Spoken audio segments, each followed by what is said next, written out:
Okay, takeaway number 5 of the Bighorn 52-mile trail run that my man Eric and I just accomplished this last weekend. All right, here it is. You have no idea how or when it's going to pay off, but it will. How many times in life do we find ourselves having to plant the seed of something really amazing even deeper than we think you have to? Where we want the success over a 2-week period as opposed to a 2-year period, where we don't see the results of any given thing of sacrifice that we make fast enough.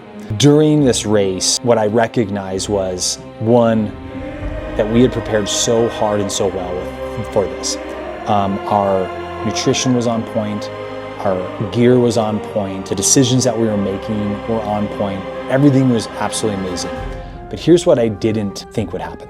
When we got to mile 49, my body, the way that I was feeling, was completely different than it was the last year.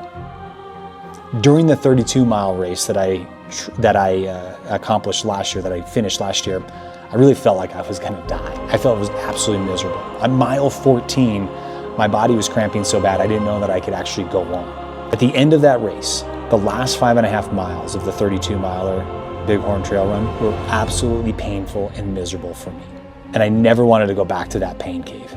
This year, the last 5.5 miles were so joyful, specifically the last 2.5 miles. Mile 49, I ran faster than any mile of that entire race. Mile 50 was almost as fast. And then the last half mile of the race was just as fast as those other two. I didn't know when the payoff was going to show up. I didn't know when the success was going to show up.